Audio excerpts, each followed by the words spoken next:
It goes without saying that if it were not for the Attitude Era, the WWF may very well have lost the Monday Night Wars.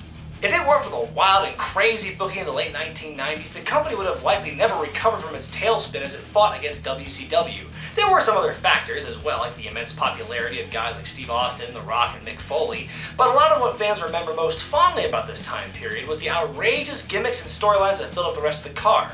The fact that it was such a successful era has left many fans to pine for a return to that style of booking. Those who despise the PG product of today's WWE harken back to the good old days, when women would show off their boobs and people would yell "suck it" all the livelong day. But what a lot of fans with their rose-tinted glasses seem to forget is that for all the good things the Attitude Era gave us, there was also a lot of despicable crap that fans had to wade through as well. And this week on Wrestling with Regret, I'm going to rank them the top 8 worst things about the Attitude Era.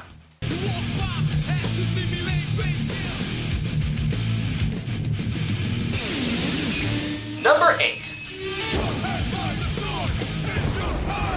Ministry Undertaker.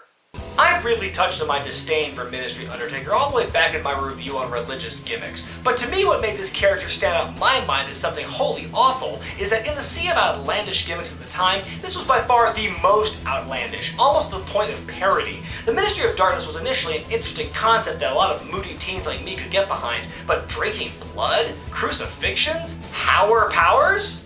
We have to prepare for the eventual arrival of our higher power. Nearly every other gimmick going on at the time was at least somewhat based in reality or based on that person's actual personality, but The Undertaker as an over-the-top satanic cult leader was just too much. But it's not like his character ever got better as we moved away from the Attitude Era. Ooh, magical powers, spooky spooky. Number 7. The Brawl for All. In what can only be considered a response to the percolating popularity of Ultimate Fighting at the time, the WWF came up with the Brawl for All, a boxing tournament pitting some of the company's lower card wrestlers looking to get some airtime. And the best part of it was? And it was gonna be a shoot! Every week on Raw during the summer of 1998, 15 minutes of valuable airtime were taken up by this abomination. The fights were bland and boring. Fighters got blown up 1 minute in because they weren't conditioned for boxing, and almost everyone who took part in it suffered some sort of injury. The tournament was really made to create one star, Dr. Death Steve Williams. Word is he was supposed to win the tournament and get a push up the card, but when he was injured during a fight, lower mid-carder Bart Gunn wound up winning the whole thing. Then he was richly rewarded by barely being used for the rest of the year. He wasn't seen again until WrestleMania 15, when, well, you know. 47 seconds left. Oh, there's the right hand, folks. It's over. Goodbye. It's over. Beyond the objective level of it being boring as hell, our old friend Jim Cornette has quite possibly the best explanation for why the Brawl for All was so bad. The stupidest idea that has ever made air in the WWF led to injuries on the talent roster, led to bad feelings amongst the boys who were actually going in there beating each other up. The fans didn't care. Nobody believed it was a shoot anyway. They killed Dr. Death's WWF career, and they cost themselves millions of dollars with that one fight because they were fucking stupid. He's Jim Cornette, and that's his opinion. Thank you, fuck you, bye. Number 6. The rise of backyard wrestling. If there's one thing the Attitude Era can consider its lasting legacy, it's the deluge of backyard shows across the country, headlined by Demon in cargo pants and Goober the face paint wearing redneck. These are the people who are keeping Hot Topic in business. Now granted, backyard wrestling has always been around to some extent. After all, the NWF was around in the 80s. It was backyard before backyard was cool. But it seems as though the majority of today's backyard wrestling remains a time capsule of the worst of the WWF at the time. Just crass violence with no backstory. Hardcore for the sake of hardcore. They'd love to get all the sex in there as well, but the problem is a lot of these guys can't find girls who are willing to play along. Every one of these leagues is some sort of Hardy Boys, Raven, Undertaker, Steve Austin hybrid. And of course, no one's properly trained. There are a minority of guys who eventually grow out of the backyard phase and go on to train to become legitimate wrestlers, which I have no problem with. But while backyard feds are one of the worst things about professional wrestling in general, it's only the 6th worst thing about the Attitude Era. Number 5. Sable. A lot of people say Sunny paved the way for Sable to become a success in the WWF, but at least Sunny had a personality to go with her looks. Sable? Nah. It boggles the mind how this woman was placed on the forefront of everything WWF at the time, the alpha female of the company. Here's a woman whose only redeeming quality was her appearance, but put her in front of a microphone and she's about as exciting as a root canal. Let me tell you, the Sable bomb will be dropped on Jacqueline here tonight. Sable had zero charisma, minimal wrestling skills, and from all accounts, a horrid personality backstage. If you look at women's wrestling over the last 15 years, how much of an impact has Sable really left? Her chief rivals, Luna and Jacqueline, even others like Ivory, Lita, and Chyna, have influenced far more women than Sable ever did. Even Chyna at her most bland was still a lot more interesting than Sable, especially when Sable was a heel. Not now, Michael. Once I get started, I can't stop. Well, don't let me stop you. She couldn't wrestle, she couldn't talk, and it turns out she couldn't even dance. So why was she given such a bright spotlight? Just 'cause she has big titties. Number 4. Sammy. Before there was the infamous Triple H Katie Vick scene, there was another, also gross moment that took place during the Attitude Era. Sexual chocolate Mark Henry was harassing Chyna, and her way of getting back at him was by recruiting a transvestite to mac on him. Because everyone knows the only way to get back at someone for aggressively pursuing a masculine-looking woman is to give him a feminine-looking man. What follows are the 7 worst words on television since George Carlin's classic bit. Oh, sweet Jesus! What's he got, a penis? What's wrong? Now let me be clear here, I'm not saying that this is gross because Sammy is a man in drag. No, I'm saying this is gross because Sammy, the man in drag, is the punchline. It's just sort of an, oh look, Mark is fondling a man. Isn't that so embarrassing for Mark? It's really awful and juvenile. It perpetrates the negative stereotype that transsexuals and homosexuals are out to trick straight people. But really my issues with this angle and my aforementioned issues with Sable are part of a much, much larger problem with the Attitude Era. Number 3. All the sexism. This period of time for the World Wrestling Federation might as well have been called the Boobitude Era, because everyone knows that even above all the ultra-violence, it was the TNA that was defining the company at the time, and I'm not talking about this or this.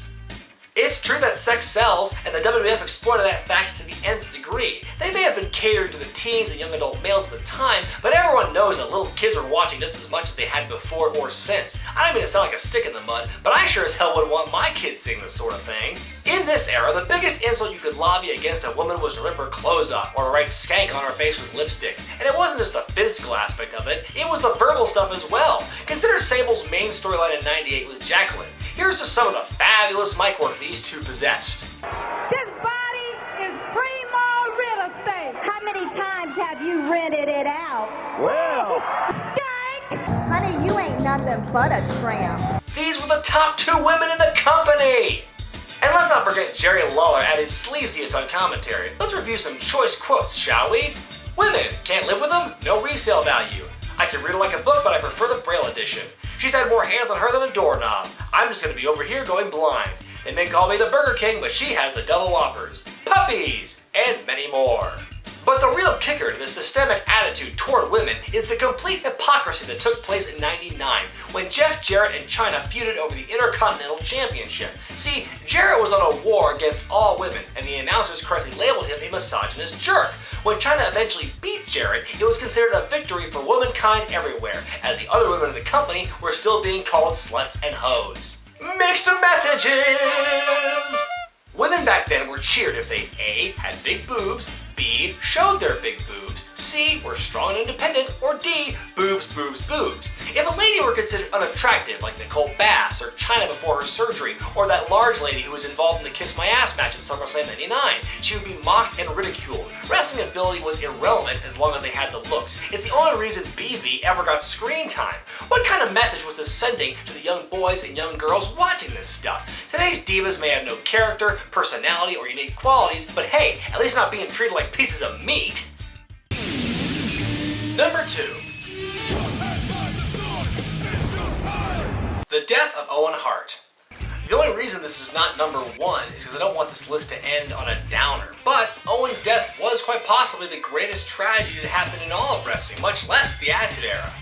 For it to have happened on such a large stage is one thing, but for it to have stemmed from such a silly, harmless thing as the blue blazer providing comic relief makes it even more tragic.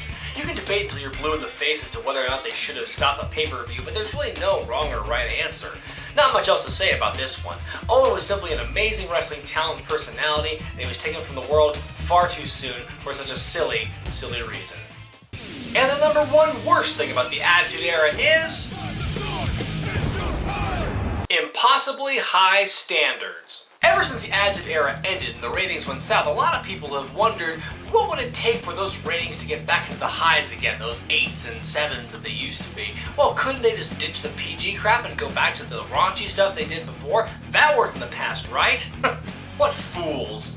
First off, ratings will never reach the heights they did back in the late 90s and early 2000s, no matter how good the product is. Television was almost an entirely different medium back then. There were far fewer channels on cable, DVRs didn't exist, the internet was not as widely available, and social media was unheard of.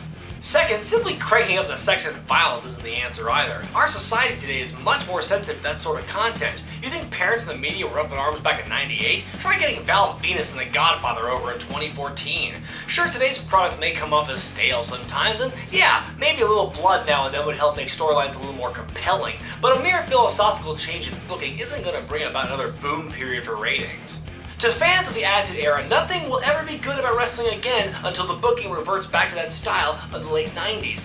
Even if there are good things happening in wrestling today, like if the quality of the matches improves, because believe me, wrestling today, quality of the match-wise, has gotten a lot better than it was back in the late 90s, believe me. Not only that, but even if there's that, or if there are storylines that are getting really cool that people can get behind, or some cool gimmicks, fans will ultimately scoff and say, well, it's not as good as the Attitude Era, or that gimmick wouldn't get over in the Attitude Era, and it just kills everyone else's buzz. It's this vicious cycle of negativity and ultra-high standards that just leads to more disappointment and more negativity. What will it take to make pro wrestling cool and mainstream again? Will WWE ever have a boom period that's measured not just in quarterly revenues, but in television ratings as well? I don't know if anyone really knows the answer to those questions. All I know is that the Attitude Era was a star that shone way too bright and created a legion of fans looking for something like it to return. I'm Brian Zane, and this has been Wrestling with Regret. Now wait just 1 minute, Zane. Wait, what? Hello? Who's that? Yeah, I'm 14-year-old Brian Zane, and I got a bone to pick with you, man. The Attitude Era is like the best thing ever! Okay, me from the past. Well, what do you have to go off of there? Well, duh, I mean, come on, Stone Cold Steve Austin, he's the coolest, right? I love it when he beats people up and he gives people the finger if he doesn't like them. I mean, he's like an inspiration to me. Oh, I know. That's why we would get suspended from school every once in a while, remember? Oh, yeah, yeah, right. Well, it still doesn't change the fact that wrestling in the late 90s is totally awesome. I mean, come on, name me one WrestleMania after 15 that can top that awesomeness. Literally all of them except for 25. I've made this perfectly clear. Look, shouldn't you be busy right now going on the internet looking up pictures of Sable from Fully Loaded 98? Oh, good idea. Yeah, we just got a 56K modem in our house. That means it takes slightly fewer minutes to get the good stuff online. Oh man, I can't wait. Haha, boobies. Yeah, go on, go, fine, whatever, I don't care. Well, I never said I didn't like Sable back then.